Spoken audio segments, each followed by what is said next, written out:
In our first story, after a lot of bargaining of the record remarks and threatenings, finally Nitish Kumar's JDU and Ramvilas Paswan's LJP have joined hands with the BJP to fight the upcoming Delhi Assembly elections together. BJP on Tuesday formally announced its alliance with the Janata Dal United and Lok Janashakti Party for the Delhi Assembly polls. Addressing a press conference at BJP's Delhi unit at Pandit Pant Marg, Delhi BJP President Manoj Tiwari said, "We will fight together in this assembly polls. We have given 2 seats to JDU, while 1 seat has been allotted to LJP. He said we have given Burari and Sangam Vihar assembly seats to JDU. Simapuri's reserved assembly seat will be represented by LJP candidate. He added that on the remaining 67 seats, BJP will fight with the full support of JDU and LJP. The workers of both these parties will apprise about the public welfare schemes of central government by making public contact in the lanes and mohallas of Delhi, and also about the failures of Aam Aadmi Party government. Tiwari offered his gratitude to Nitish Kumar and Ramvilas Paswan for making the alliance. After officially announcing the alliance, he said, "I thank Mr. Nitish Kumar of JDU and Mr. Ramvilas Paswan and Chirag Paswan of LJP because people are very much enthusiastic about this alliance in Delhi. The position of BJP will be strengthened in the area where JDU and LJP have influence." Earlier, the Shiromani Akali Dal had refused to fight the election with BJP due to differences over Citizenship Amendment Act. SAD had 1 MLA in 70-member Delhi Assembly. The national capital will go to polls on 8th of February to elect the 7th Assembly. The outcome of the election will be declared on the 11th of February. Defence Acquisition Council of India has taken a major step towards indigenization. It has approved the procurement of defence equipment worth over $700 million from indigenous sources. India's Defence Acquisition Council has approved procurement of equipment worth over $716 million from indigenous sources to promote indigenization. They include sophisticated electronic warfare systems for the Army, designed by India's Defence Research and Development Organization and manufactured locally by the Indian industry. These systems will be used in deserts and plains and will provide comprehensive electronic support and countermeasure capabilities to the field formations in both communication and other aspects of electronic warfare. The council, headed by Defence Minister Rajnath Singh on Tuesday, met to consider a number of new and ongoing proposals for procuring critically needed platforms and equipment for the armed forces.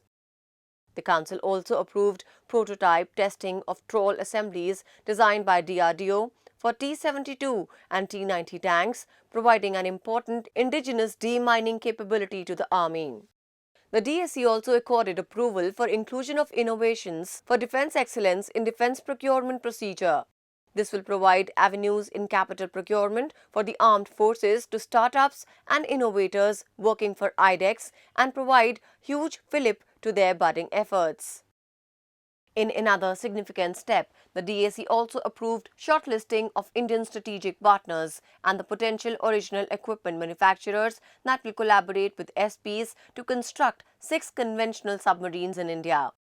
This program is being progressed under the strategic partnership model promulgated in 2017 to give a major boost to Make in India in defence sector.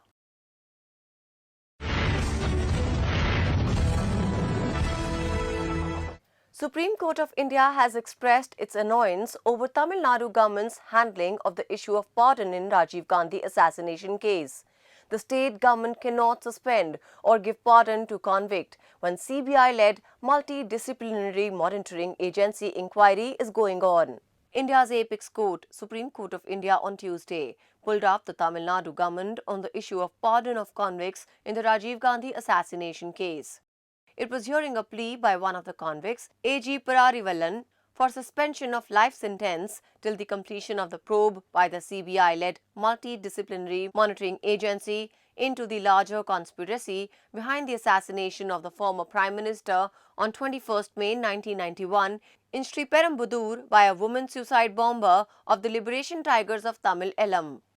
The apex court's bench, headed by Justice L.N. Rao, asked the state government to file a report within 2 weeks on the issue. The court directed the Tamil Nadu government to file a report and inform in 2 weeks about the governor's decision taken under Article 161 on pardon, commutation or remission of sentence with regard to convicts in the assassination case. The top court observed that the past 2 reports filed by the Central Bureau of Investigation-led monitoring agency on probe into larger conspiracy behind the assassination are identical. During the hearing of a special leave petition filed by one of the convicts in the case, it is informed that the Apex Court had directed the CBI to file a status report on the further investigation conducted by the Multidisciplinary Monitoring Agency of CBI on the mandate stipulated by the Jain Commission of Inquiry, and the same has been filed. It seems that Iran-US tensions has changed the US policy towards Pakistan. US President Donald Trump met with Pakistan Prime Minister Imran Khan and reiterated that America is ready to mediate in Kashmir issue. US President Donald Trump has said that the US is watching the developments between India and Pakistan over Kashmir very closely and repeated his offer to help resolve the long-standing dispute between the two neighbors. He met Prime Minister Imran Khan on the sidelines of the World Economic Forum in the Swiss ski resort. Addressing the media with the Pakistan Prime Minister prior to their private meeting on Tuesday, President Trump asserted that trade and borders were both critical points for discussion, while Khan said that for him, Afghanistan was the top priority.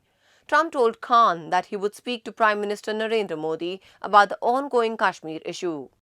President Trump has repeatedly offered to mediate following India's August 5 decision to revoke the special status to Jammu and Kashmir and bifurcate the state into 2 union territories, evoking strong reaction from Pakistan, which has been trying to internationalize the Kashmir issue. India has defended the move, saying Jammu and Kashmir is an integral part of India and the issue was strictly internal to the country, and the special status provisions only gave rise to terrorism in Jammu and Kashmir. This is the third meeting between Trump and Khan since Pakistan Premier assumed office in 2018, and it came against a backdrop of Pakistan Foreign Minister Shah Mahmood Qureshi's recent trip to the US.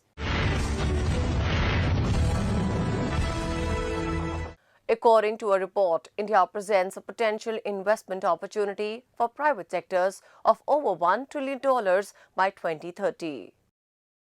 According to a recent report of Opportunity 2030 study, India needs a whopping $2.64 trillion investment to meet the UN Sustainable Development Goals, offering the private sector an investment opportunity of over $1.12 trillion by 2030.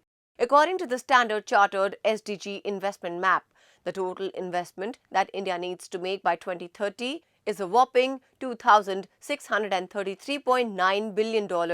Of the total, $1,558.8 billion is for clean energy, $505.5 billion for transport infrastructure, $377.4 billion for digital access, and $192.2 billion for clean water and sanitation. The report stated of the total $2.64 trillion of investment needed, the potential investment opportunity for India's private sector is a whopping $1.12 trillion, with $701.5 billion going into clean energy, $226.5 billion for digital access, $176.9 billion in transport infrastructure, and $19.2 billion for clean water and sanitation.